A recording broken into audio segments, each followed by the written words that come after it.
Assalamualaikum warahmatullahi wabarakatuh. Alhamdulillahirabbil alamin wa bihi nasta'in ala umuri dunya waddin. Wassalatu wassalamu ala asrofil anbiya'i wal mursalin sayyidina Maulana Muhammadin amma ba'du.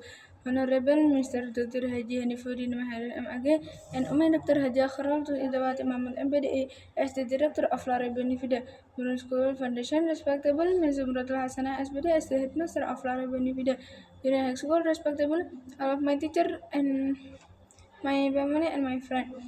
My name is Rafa Fifi. I'm from a class from Lare Benefida Junior School. Today I want to explain map about chalk. Who are you today? Alhamdulillah, powerful, excellent, yes, Allah Akbar. Jadi sebelumnya di sini saya akan mempresentasikan peta imajinasi saya yang berjudul chalk atau batu.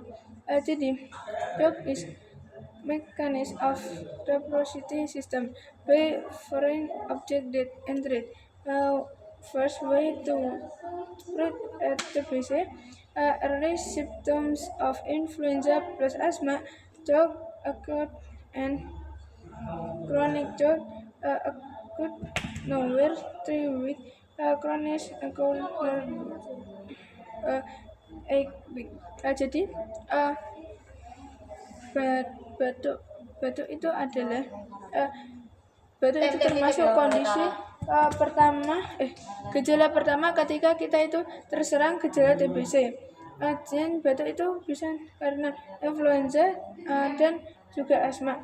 Batuk itu ada dua, yaitu batuk ringan dan batuk berat. Biasanya kalau batuk biasa itu dia itu selama 3 minggu.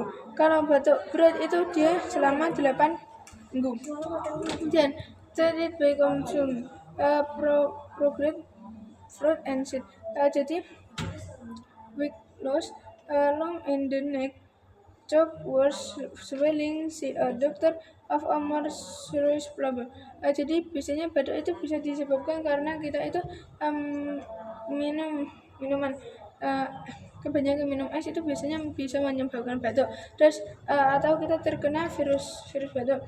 Kemudian segera minum obat kalau ada itu terkena gejala batuk. Tetapi kalau bisa juga menghubungi dokter ketika gejala itu sudah parah. Kalau batuknya sudah parah itu harus segera menghubungi dokter sebelum terlambat. Jadi cukup sekian presentasi dari saya, kurang lebih mohon maaf. Semoga bermanfaat. I think enough. Thank you for attention. Wabillahi taufiq wal hidayah. Assalamualaikum warahmatullahi wabarakatuh. See you next time.